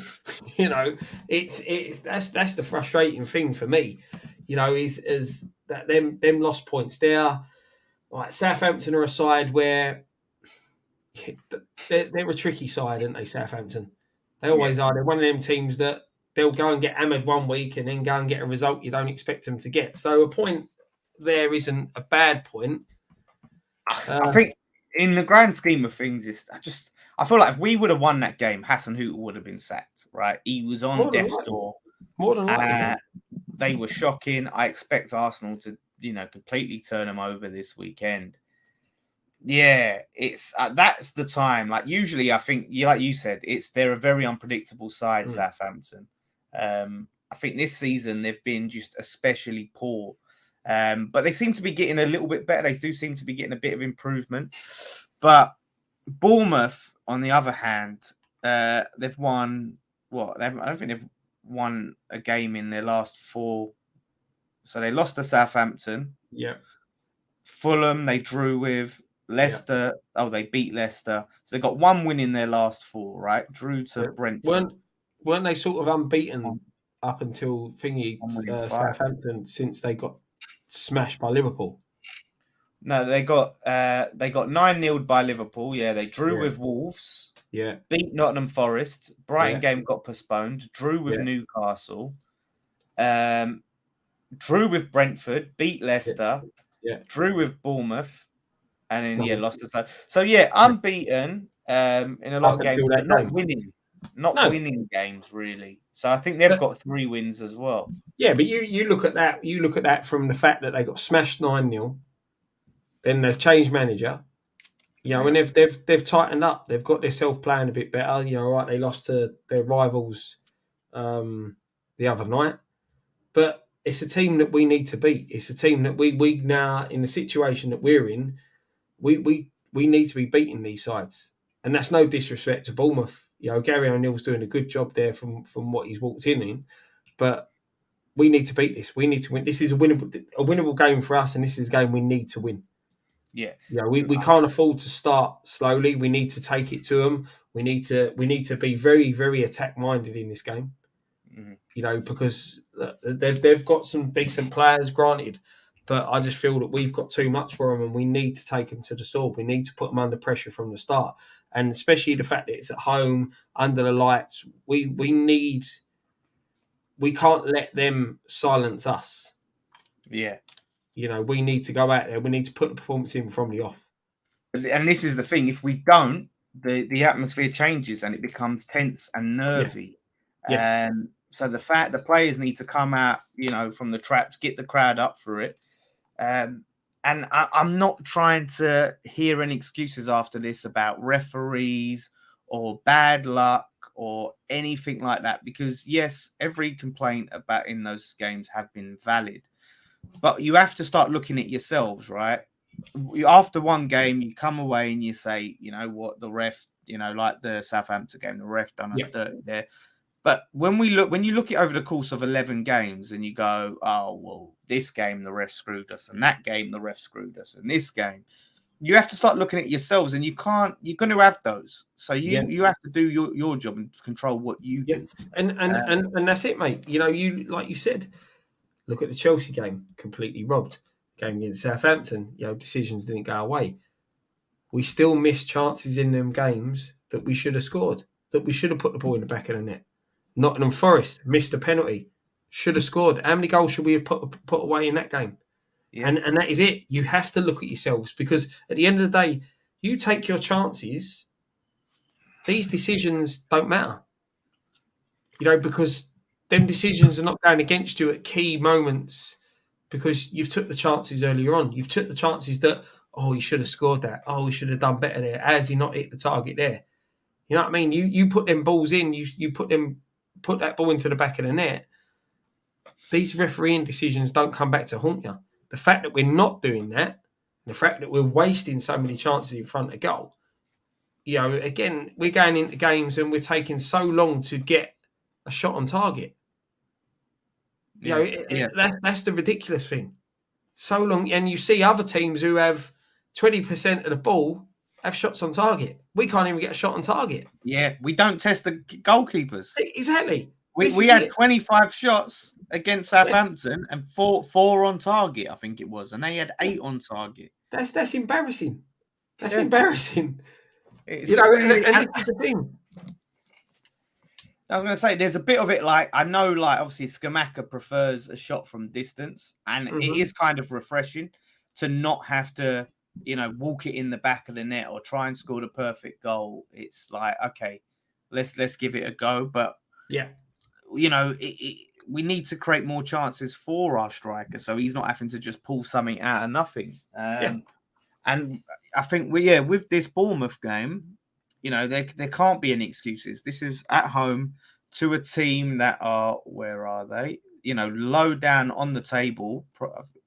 I believe I will get that up now. They are, where are they? Oh, they're above us. All right. Well, they're above us in the table right at the moment. But they've got 1 win, right, in their last 5. This is a team we should be beating, and there can't be any excuses. We can't say, Bournemouth, they're above us. And no, because what teams can we expect to beat? We have to win this game. And after this, I want to see us actually beat some decent teams, some good teams, some teams that are doing well, like Newcastle, because we haven't been convincing against those teams. And we look at right now like flat track bullies. We beat Aston Villa, who were terrible. Gerrard's been sacked. Beat Fulham, that were terrible. And we beat Wolves, that were terrible. Fulham they've had an okay season, but they had a lot of players injured. Mitrovic was out. They had a player suspended. And they've gone on a losing run since, I think, Fulham. So those were the teams that we would beat. Anyone half decent, we haven't got the job done. We haven't got it over the line. So Bournemouth, no two ways about it, win and play well. Exactly. And that's I'm confident going at this. I think we will. Look, as I said, no disrespect to Bournemouth, I think we're a better side, and I think we will get the win. I really do. We need it. I see people in the comments there saying with Moyes giving him till the World Cup, giving him till next year. I just feel these 3. What we've got 5 left to play before the World Cup. Yeah. Bournemouth United, Bournemouth, Man U. Yeah. Bournemouth, Man United, Crystal Palace, and Leicester. So those are the next league games. So and Leicester and Crystal Palace are at home. So we should be winning those games. It's a Man United game. I want to see something different there. But again, right, you're saying we should win them games. Palace are a decent side. They are, but Leicester at the minute. That game the other night, it was again poor finishing. The only reason they got that win. Yeah, but again, it's like if we can't expect to beat Chris, and we're not owed a win or anything like that. But if we can't expect to beat those teams at home now, who can? Like, if we lost against Palace at home, like we're supposed to go, is there a good side? No, we should expect and demand more from the team and the manager. But that Man United game is going to be interesting for me. I want him to go there and be a little bit more positive than he was against Liverpool. It's going to be a tough side. It's a tough game, but our record against the Sky Sports 6 is atrocious. You look at when you look at the Sky Sports 6 and when we played them this season, City we didn't turn up at all. But Tottenham, when we gave Tottenham a go, we sat back and defended very negatively in the first half. Had a pop at them in the second half. Probably should have won that game. Liverpool, similar sort of thing. You see with the Spurs Man United game the other night, Spurs sat back, let Man United basically do what they wanted, and Fred got man of the match. And that sums up that type of performance. You don't want to go there and sit back. Go there and give them a game. Yeah. The form of their defence and some of their players in their defence is shocking. So go at them. Use the opportunity. At the end of the day, I'm sure we'd all rather go up to Old Trafford and have a go and get beat than go sit back and defend for 90 minutes and get beat. Yeah, and that's it, isn't it? It's that celebrating constantly celebrating. Oh, we only lost 1-0. We only lost, 2-1. We nearly got a draw out of it. After a while, that doesn't wash, Exactly. And I just think, we need to see and just be a little bit more ambitious. I think. Look, we've seen throughout the years, there's sides when you go and play them, you do play a bit more defensively and you catch them on the counter attack. We did that with City. A lot of time last season. We had a bit of a go, but we caught them on the break. We were resilient in defence, and then we took our opportunity, caught them on a break. And City are a different class above that other Sky Six at the minute. I know they're not where they're not top of the table. Arsenal top of the table. They're having a fantastic start to the season, but City have got players in there that will do that to teams all over the world. I think the reason they fall flat because sometimes their manager makes decisions that he doesn't need to make. This is the thing, though. If we're gonna play on the break, where we have been effective in the past, I don't think right now we have the team to do it. And if he wanted to do it, why hasn't he addressed that in the transfer window? Because the only player that I can see that we signed that is effective at counter-attacking is Cornet. Cornet, yeah. So you sign one player that is great for playing on the counter, who's got pace. Mm-hmm. And, you expect to be playing that week in, week out, counter-attacking football, when we just have not got the side to do it. And you're setting up, against Liverpool without having a counter-attacking outlet. But with people fit, you could play that counter-attacking style because you could have Cornet one side, Antonio the other, and Samaka up top. Because then you've got two natural wingers who want to swing the ball into the box, who are going to get forward at pace. But not only that, they're going to get forward to pace, cause the defenders problems, and given half a chance, they'll get you a goal. But if that's going to be our main way of playing, that's plan A, right? I don't think that's plan A. I think sometimes when you're going up against sides like City, sometimes you have got a bit more resolute. It seems to have been plan A if you look like how we've played against most teams and how we've set up against most teams, even Everton's and things. Fulham, I thought, was quite, we didn't go on the front foot against, but a lot of the time we seem to set up that way because it has been worked quite well for us in the past. I mean, the City players said we knew exactly how they were going to play and we played to counter-attack them, but we didn't have the players for them to stop countering our counter-attack and stop anticipating it. But I just think if that's going to be, if that's how Moyes wants us to play and that's what he's going to focus on, he should have signed more players in the window to help us play that way and to effectively play that a counter-attacking style. And it just doesn't seem that we have enough there because if Cornet's injured now, we've only got, and Antonio's lost a bit of pace to him anyway, But I mean, looking at quickly before I get to Matt's question, lineup wise, I mean, I just talk about some key players I want to see. Downs and Ben Rama, I really want to see starting this game. Definitely. Especially if Paqueta is out injured, we need Ben Rama on the side with a bit more flair. That's it, and we can play Fornals in the 10 and play Ben Rama on the left, and then as good as Antonio was coming on against Liverpool, I would still start with Scamacca for this game because I would expect us to control the game a bit more at home and create a lot more for him, especially if those players are starting. No, definitely, mate. Definitely, it's a tricky one because it's getting it right. But I'm with you. Samaka starts, like you said. Benny needs to come into the side. You can move Fornals into that 10 if need be. It's just annoying that if Paqueta is injured again and misses this one, it's so frustrating because we were starting to see what type of player he was. Do you know what I mean? Yeah, it looks like a couple of weeks, doesn't it? With a shoulder injury, he'll be out for. It's so frustrating because Yeah. you feel when the thing is, a couple of weeks, then we've got the World Cup, and we're going to be watching him playing for Brazil. And it's just a little bit frustrating that we're starting to see the player that we'd signed, and he goes and gets a knock. Yeah, that's it. It's typical, isn't it? As we say, it's the West Ham way. Exactly. Having Zuma back, I think, is a big boost. Yeah. And then we'll just have to see what happens with Dawson. I think Dawson obviously is still not in a great shape. Or Bonner as well. So we're just hoping Aguerd, obviously, he's inching closer and closer to coming back. I think that's going to be a big boost when he gets back. But there's rumours saying we may see him before the World Cup. Yeah, that will be huge. Hopefully, he because we don't want to rush him, but just seeing him will be great. Mm-hmm.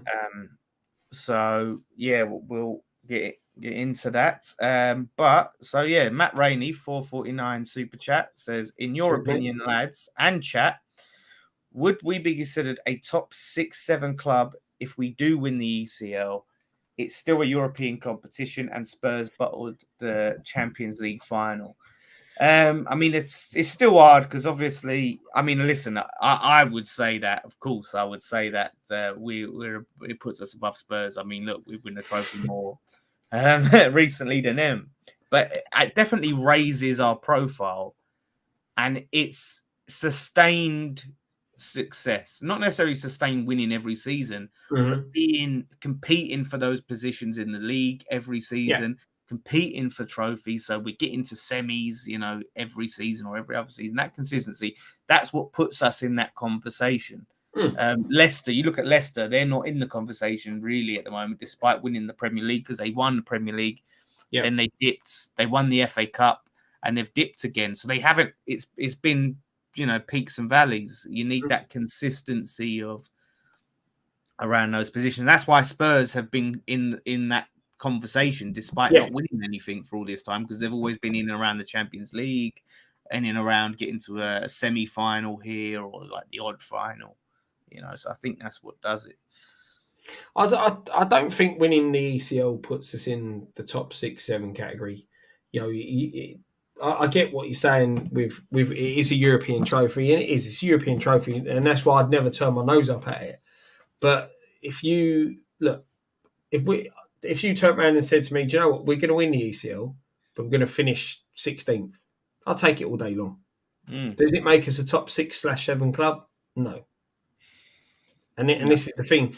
Consistently finishing in the top 6 and 7 makes you a top 6 club, whether you're winning trophies or not. So look, at the end of the day, if you're getting beat in cup competitions by the teams that are above you, that's because they're better than you. If you're getting knocked out the FA Cup by some third-rate League Two side, then you've got to be asking questions of yourself. But if you're going into these competitions and you're getting knocked out by the top 4 or top 5 of the Premier League, you've got to take that, because they are, over the consistency of a league, they're better than you. So we are a top 7 club because we finished 7th last season at the moment. But our form at the minute doesn't warrant being called a top 7 club.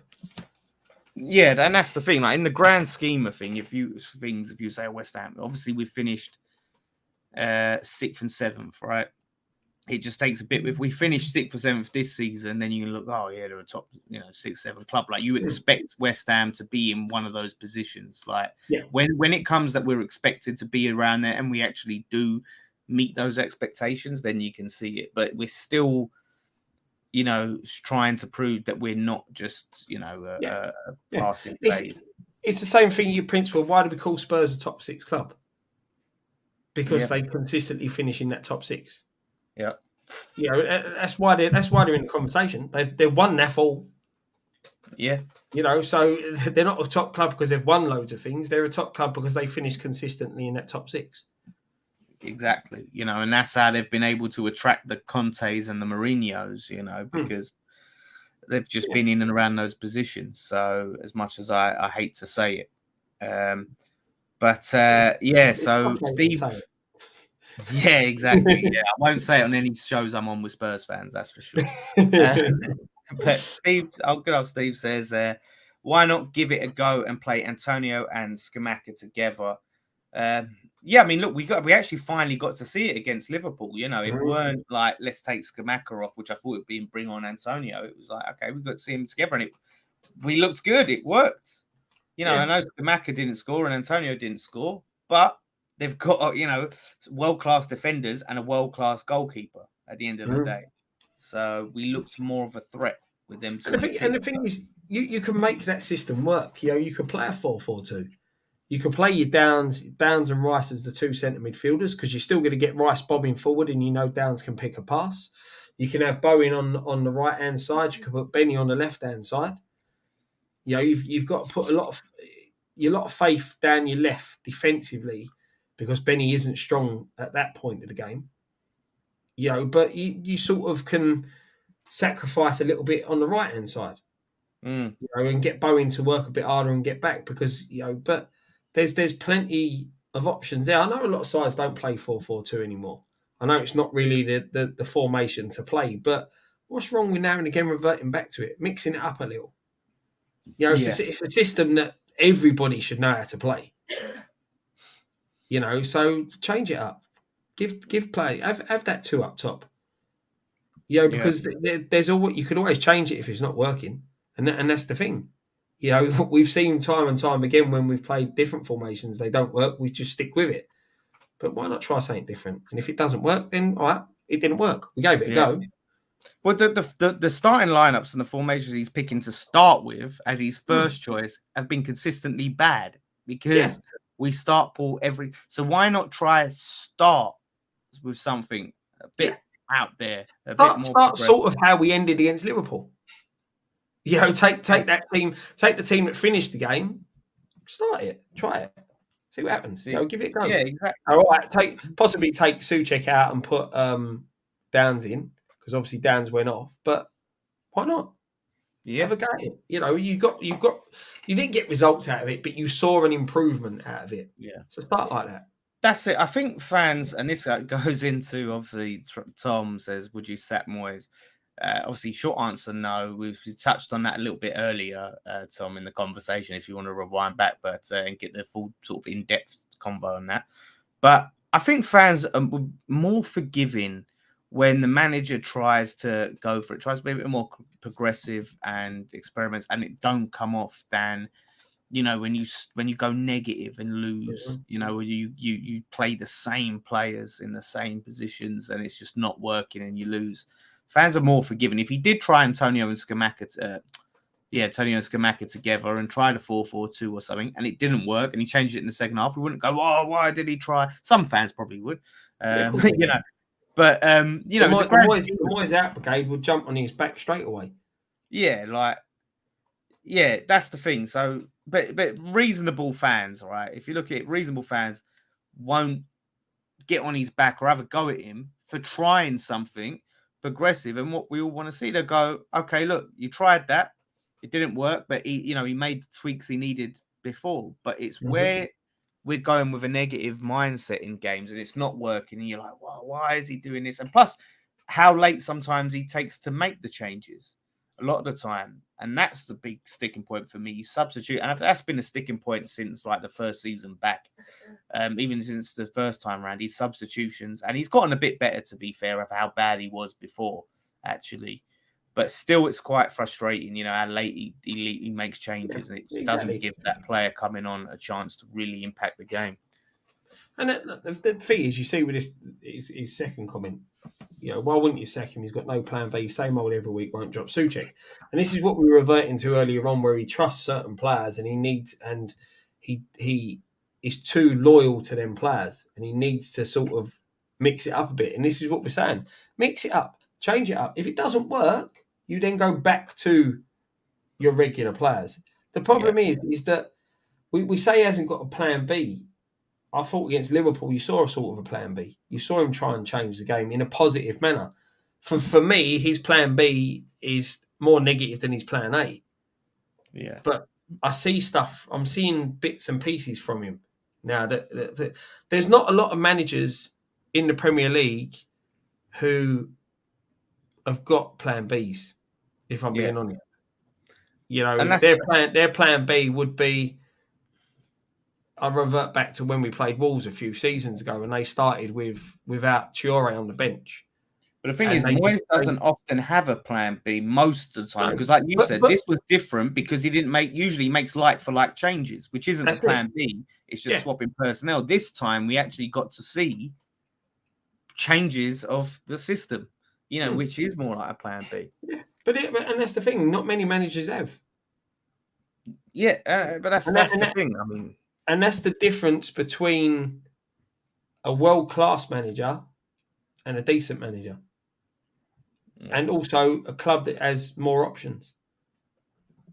Exactly. And I've said this, Tom, is like I said, I wanna you give a manager that much money and he spends that much money, that I want to give him a bit more time to see if his vision comes to light and we start to see it. So I don't want to be a bit knee jerk really with it. I think sacking now would be a bit knee jerk, and it's not like we're on a complete downward spiral. It's not been. I've been frustrated, but it's not like, oh my god, if we don't sack him now. Obviously, Pochettino being out there, if he'd come to us, makes a lot of fans tempted because of course it does. Poch is a decent manager. He's a decent manager that hasn't won a lot. Let's be honest. He is out there, but would he fit us? Would it suit him coming to our club? We don't know. We had Pellegrini, who was the manager that had won things. He didn't suit us really, did he? And this is where we've got to be very, very careful. Very, very careful in what we do. I don't think now's the right time. Yes, look, you've got Tuchel out there. Would Tuchel suit us? I very much doubt it. Couldn't cut it at Chelsea. He had much more options than what he had with us, and some of the stuff he done at Chelsea bewilders me with the players that he's got there, or he had there at the time he's there. And that's the thing. It's sometimes, look, fresh legs, fresh minds coming in can change things around, but it's not always the right answer. I think sometimes managers, when they have too many options and too much money to be able to get whatever they want, they get found out. And Moyes was one of them, at Man United. A lot of managers having those constrictions can make you think more creatively, and when you sort of get everything in a blank checkbook and you can get this dream player and that dream player, that's where managers can come unstuck, I think. Yeah. That's exactly it, mate. That's exactly it. But this is how comes hindsight sometimes a better thing. Gerrard should never have left Rangers. Yeah. He was doing well in the pub league, winning that and doing really well when he come to the Premier League, and I definitely thought weren't going to cut it. Yeah, apparently worse record than Gary Neville as a manager. So I don't like seeing people lose their job, but him getting sacked from Villa is one of the best things I've seen this year. He should have stayed where he was. That was his level. Scottish League's his level. Stay there. Try go from the Scottish League to the Championship. You know what I mean? Try that. Like he's going from work the way up. Yeah, exactly. The Scottish fans won't like to hear us say that, but come on. I took a lot of digs from Scottish fans saying, because I've slagged off Scottish football. It's all tongue in cheek, but he was. I don't understand managers who are at a side like Rangers, who have got a big history. They're playing well. They were winning things. They were competing in Europe, to go and manage a side like Aston Villa. Yeah, I just think, and this is just me guessing, it just seems to be that it gets a bit boring and not challenging, because it's you got one team you're competing with, and it's just the same. Where do you push on from that? And the challenge of managing a team in the Prem, they just got the Champions League. Yeah, but I just think, and Rangers are never going to win the Champions League. They're never going to. But I think a bit. Aston Villa, a bit where you're in a league where you're going to finish in the top two. I just think Aston Villa looks like more of a project because they were spending money. They did throw some money at him, and A yeah, relegation project, more like. That's the only thing. yeah, That's it is. like It's the project, hilarious. mate. They've spent so much money. It's fantastic. It is fantastic. Not because of Villa, but just because it's Gerrard. I'm Um, never, ever going to forgive him for that goal in the cup final. So no, that's why he's getting pelters. great downfall. But so this comment, I think Andy is sort of talking about our plan going into Liverpool, right? And I just had a thought on this: is not to lose the first half, then try and win the second half. Now, my memory, my perspective, most of the times that we have gotten good results against these teams have been earlier goals that we've got when we do score against these teams. Usually it's like we get the goal and we hang on for dear life. You know, we've all seen it. You get that goal early and then we shit ourselves for like 70 minutes and hold our breaths, and then we battle out to get it over the line. I can't think of too many games where, you know, we've sort of held on at the start and then got like the late goal or something like that, like just historically speaking. I think over the past few seasons as well, we've been terrible at holding on to a lead. You know, getting in front and then trying to hold out. We've capitulated and ended up losing games because of that. Yeah. But we've been terrible at coming back from behind, you know, and that's the thing. Like the stats of us actually going a goal down lately, it used like Moyes' first season, we was brilliant at that, and even like after the last season, you know, we was good at it. But this time we just can't come back from going a goal down most of the time. You know, it's so that mindset of going in and going, do you know what, we're gonna let them have the ball, we're gonna have them in possession and try and cling on and not concede and nick a late goal, I think is the wrong way to go about it personally. Yeah. So yeah, but look, I can understand. I'm not even saying that Tom is wrong here for wanting Moyes. He's right. 5 wins in 25. He said there. If that's true, that is shocking. And like I said, the league, the Europa League papered over the cracks of the league. Yeah, 100%. And I'm not, as much as I'm disagreeing with what Tom, like with his thinking that Moyes should go. I'm not saying Tom's wrong. He's got his opinion and he states a very good case for that. You know, you could, like we said, if the wins we got hadn't gone our way, Moyes would be out the door already. Yeah. You know, it's just the fact that we are competing at the moment on two fronts with the Conference League, and the Conference League has probably more saved Moyes than anything else because of the results in that. You know, we're top of the group. We've won 4 from 4. It's given players who have not had a lot of game time a chance. It's given players like Paqueta and Samaka to bed themselves into the team, get used to their teammates. So, you know, that's the thing. I'm not saying he's wrong in what he's saying, but I don't think now's the right time to do it. And I think Moyes has got more in the bank for me to warrant keeping him on. Yeah, I think, you know, and we're in this Conference League, and look, Tom says it's a pub league cup. We'd all be happy to win it, and I think, like I've said this before, it's better than winning the League Cup. Gets you Europa League football. Yeah. And Moyes obviously got us to the semis with a smaller squad of the Europa League, a tougher competition. So I think let's see if he can win this Conference League, because if he wins that, listen, we're loving it. We're loving life. Moyes, he's up there as a manager. He brings us a trophy, gets us European football for the 3rd season in a row. And listen, we'll all be on cloud 9. You know, so let's see. We're top, like Scott said, top of the group, looking like we're going to win it. So we're going to skip around, and then we get to really, you know, go for it. Leicester got to the semi-final, and we were a much better side than Leicester last season, and we're a much better side than Leicester were last season. I think now, even though we've not been amazing, we're a better side than Leicester, I think, currently. So, if we finish in the bottom 3 in the Conference League, you'd keep Moyes. Well, relegation is that's a different. If we finish 18th, this is it. It's 17th. 17th. We've turned around and said getting relegated, the manager's out the door. Yeah. You know, the position that we've been in for the past couple of seasons, to get relegated is a massive, massive issue. But finishing outside the bottom 3 and winning the Conference League, it's a European trophy. If you start poorly the season after, then you've got to really, really be asking questions. Well, that's it, because the manager, and this is the thing with West Ham. People keep pointing back and going, "Oh, well, West Ham, we didn't used to win trophies. We were shit and all of that." We're a different West Ham now. We sold our ground. We came to this, and I've said it time before, to compete, to improve.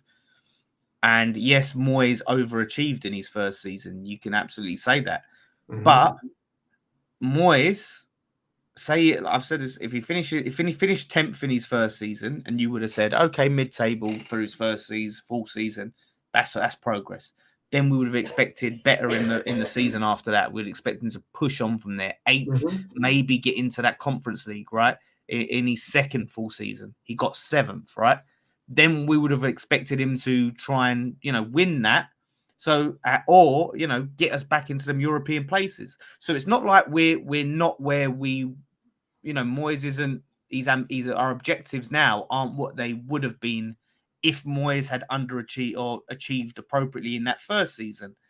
So, and spending 170 million as well, that comes with it. The expectations come with it. So you can't say, oh, because we were shit at Upton Park and we were shit then, Moyes can just have bang average seasons, season after season, and it's okay.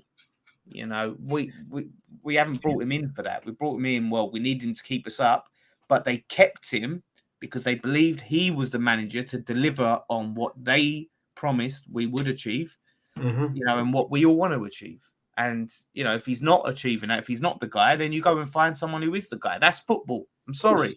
It's just a tough business. He's paid handsomely. And if he gets the sack, he'll get a nice payout. So no one's crying for him. But right now, like I said, let's see where he goes. Yeah. The thing is, it's like Tom's come back and said this. Right, yeah, here we go. Right, spent nearly 200 million to take 17th in the Conference League. It's the best squad we've had in 40 years. But it's progress. That's progress to me. And if we win the Conference League, it's the best trophy we've won in 40 years. The best season we've had in 40 years, you could argue, isn't it? Because no, not really. It's not the best season you've had because you finished 17th. Well, the best season, I mean, like we've won a trophy. Yeah, you include the trophies in the season, right? As what, like, you come to the end of the season, what have you achieved? Yeah, as I've always said, I would take finishing outside of the relegation zone and winning the FA Cup because it's a trophy, and it's trophies what you want to win. Finish 6th and 7th in the league. Yeah, it's great because you get European football, but we take the piss out of Spurs. We took the piss out of Arsenal for how many years, saying, well, not so much Arsenal finish because they won the FA Cup, but Spurs. And as Graham always turns around and says, you can't put 4th place in a trophy cabinet. No.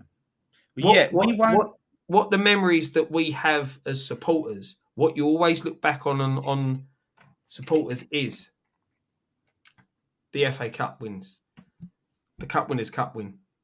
That's what you remember. Yeah. You don't remember unless you're really into your football stats and all that, you don't remember what position you finished in the league 10 seasons ago. But you'll remember if you won the FA Cup. Yeah. I just think that, we've got to put a bit more respect on the Conference League. It is new. But look at Roma when they won it. They looked like they had the time of their lives. And I think Roma and Jose Mourinho winning it's put a bit more prestige. And that prestige is only going to grow season after season. It's not the Europa League. It's not the Champions League, right?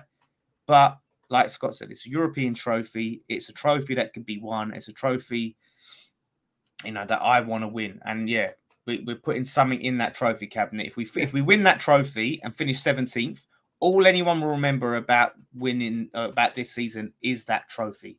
We'll look back and go, oh my God, remember 22-23 season, we won the Conference League. We're not going to go, but we finished 17th. No, we'll look back and go, oh, we won a trophy. We won a European trophy. And that's it. It's putting silverware in the cabinet. Yeah. What makes you memories. Yeah. What makes you memories. But as I said, Tom's entitled to his opinion and he makes a good point of what he's saying.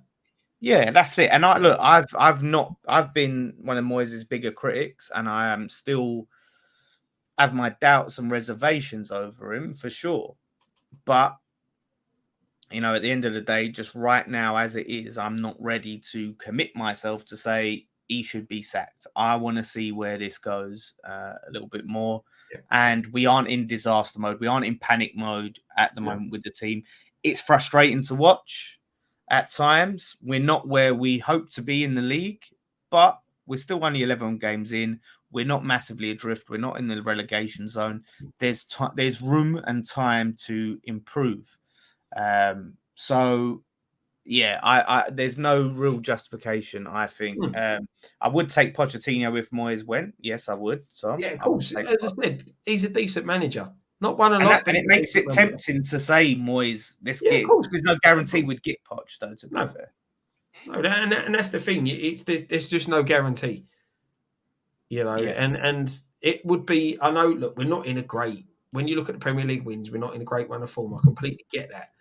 You know, but it's a bit harsh to sack someone who's got you top 6 finish, top 7 finish, got you semi-final of a European competition. You know, we're not in a relegation zone. Listen, if we got to the World Cup and we're in that bottom 3, then my opinion would completely change. Because I personally feel if we're in that bottom 3 at that time, we've lost games against the likes of Bournemouth, against the likes of Palace, against the likes of Leicester, who, no disrespect to them, are awful at the moment. You know, and then you should be looking at the manager then. But at the moment, we're not panic stations. You know, we're not. It's not time to cut yet. No, exactly. So listen, I'm still gonna, criticize him when he needs criticizing and praise him when he needs praising, and people won't like that on either sides. I'd get a lot of stick for criticizing him. But Bournemouth, all I know is we have to win that. Regardless, we need to win that game, get ourselves up there. And now I think we can start to look to take it a little bit easier in the Conference League. We do want to win it, but FCSB are the worst team in the league. We are playing next. Bucharest is the next game, is it? No. We've got Silkeborg on Thursday. Yeah, Silkeborg then. Yeah, so we can easily win this league. So now I think we can experiment a bit more, give some other players a chance, mix it up, give certain players a rest, give Declan Rice a rest, for crying out loud. He deserves it. And change things up a bit, so let's see. Let's touch on your last one you starred, mate, as Steve's asked. Oh, right. Yes, that's a good one to end with, yeah. He's absolutely fine. He was with me all last weekend. We drank a hell of a lot of drink. I think we were doing baby Guinness and tequila rosé shots at 5:00 in the morning last Saturday. So he's all good. I see that picture of you lot dressed as bloody pilots again. I was like, is that the only costume you lot have got? And you just wear it to every fucking week? Mate, there's a recession on. I couldn't afford a new one. Don't worry. Next year, mate. Next year's will be a good one. You'll like next year's. We'll keep an eye out for it, mate. Eyebrows is all good. He's fine. I don't know where he is at the minute, but yeah, he's all right. Yeah. Miss Hammer said, you guys doing Ask Us Anything? I mean, well, we sort of went into questions there.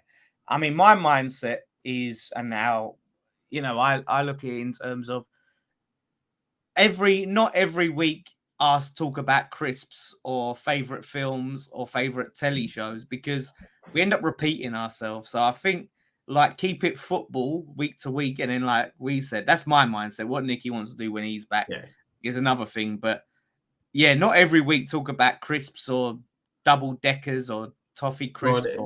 Miss Hammeret's got one to ask. So go on, Miss Hammerett. You can ask it. Miss Hammerett. You work hard, so you deserve it. But yeah, I just feel like every week we're talking about, do you remember fucking Dad's Army, or do you remember fucking this, or I used to love Gobstoppers as a kid. I think they're special. Save them for special occasions. I think. Go for it, Miss Hammerett. We don't mind the odd random question. This is the one. While Miss Hammerett, we're waiting for Miss Hammerett. It's this one for you to answer. Scott, Mandy G. What happened to Thames Ironworks? I used to love those Raw Sunday League videos? And unfortunately, I couldn't carry on managing the side. Graham couldn't carry on managing the side. We had two people who took over, and they did a good job for us, Jason and Dan. But we just run out of people to look after the club, and we lost a lot of players as well, and it was just one of them things. So we've had to call it a day, unfortunately. But maybe one day we'll reignite it and bring it back. Yeah, I mean, I was filming and editing those Raw Sunday League videos at the start, and I tell you what, it's a lot when we're trying to balance like this channel. Yeah, and we were filming sometimes like Saturdays, doing Friday night pints, getting home at like 12, sometimes 2 o'clock, going to bed. Yeah, getting that's up early definitely. Sunday. And as well, juggling in the fact that work. Yeah, work. Yeah, like this ain't our job. So we had to juggle work, West Ham Fan TV, and then Thames Ironworks. And our family. So it was a lot. It was a lot. So yeah, exactly. His family, social lives, everything. It was exhausting, honestly. And it getting up early, freezing cold. I was standing there with the camera, Scott running up down the touchline, screaming his head off. So I must admit, mate, I miss it. I do miss it. I miss running a Sunday side. I miss being able to manage, and I miss the banter. I do miss it, but things are a bit. I've got other things to worry about at the minute. Yeah, it is a lot. So there you go. That's so we've gone the long way around saying that. But, yeah. So hopefully that's answered your question, Mandy. So this is Miss Amaret's random question. If you lost a limb, what do you think you could manage without? Thank you, by the way, as always, for an Ace Friday Night Pint. Well, what counts as limbs, right? Because do fingers and toes count as limbs, or is it your arms and your legs? Are we saying those are limbs? Or is it a hand is a limb, isn't it?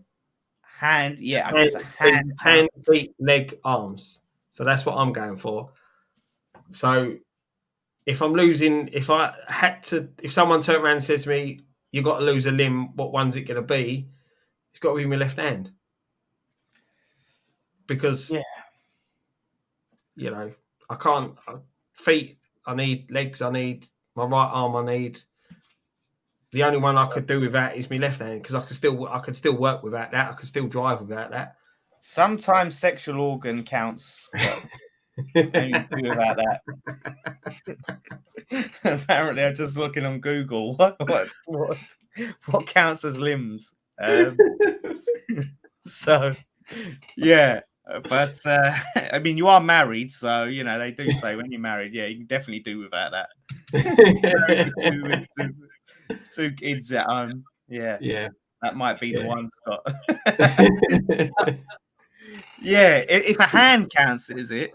Left out. You need your feet. You need your feet and your legs to get about and move about. Like, you know what I mean? Like, I think if you lost a hand, I could just do a lot of other things one-handed that I would do. That's it. That is it. And it's working out what you could do, what you could adjust to, more. But the thing is, people. There's a lot of people who have lost a leg or lost a foot and stuff like that, and they've completely lived normal lives. Could still drive with that. Problem I've got is I can't work because I can't climb things. Can't climb ladders. It's what's the least inconvenient to you in your life, isn't it? I wouldn't. The editing would be a lot harder for me, and typing, and it's hard, isn't it? But just to answer Phil's question, I'd look at him and then just laugh. Hey, Phil. That is. You know what? I have to put that in the back of my mind now. See. Oh my gosh! It is, custard pie. That is 70s. That is classic 70s comedy. Yeah, that is classic comedy. That one. So, but getting about. I like to get up and move about, and I'm a fast walker, so it can't be any of the legs. I'm not married with kids yet, so it can't be the other thing. So left hand. That's my final answer, Jeff. But the hypothetical touch wood. I'd rather keep all my limbs, thanks. Yeah, I'd rather keep all my limbs if I have a choice at it. So there we go. But we definitely, like I say, I mean, Nick and when is Nicky back, actually? I think Ryan will be back Thursday morning. And I believe Nicky comes back Saturday. Okay. Next Saturday. Yeah. So, we might have Ryan back, depending on how hungover he is for Friday night pint, because a lot of tequila and margaritas and Coronas. We may even have him at the Silk Ball game yet. Bloody hell, he's mad if he does. Yeah. So we'll be back. But yeah, like I said, so we'll definitely, I think, have shows where we'll keep the random questions like a bit sparingly, so it's a bit special, and maybe have the odd one like we have today. But we'll keep it special because you don't want to hear us talking about wine gums every week, or So, but yes, we'll be back. Monday we're going to be there at the game. It's going to be me and you, Scott. So we'll figure out how that's going to work with the fan cams and all of that sort of stuff. But we'll be all right, mate. We'll be all right. It's not like we ain't done it before. Yeah, exactly. Yeah. First one at home, though. That'd be interesting. That's the thing. Usually it's away where there's not like 25 people lining up for a fan cam. We'll be good. But yeah, so no, thank you all for watching. Do go check out the podcast that I've done if you've got the Patreon or you're interested in the Patreon. Me, Dom, and Marshy. We had a good old chat on the Hammer It Out podcast. So that is up there, and leave your feedback. Anything else to say, Scott? No, that's it, mate. Just everyone have a good weekend and get ready for Monday. Have a good one. One thing left to say. Come on.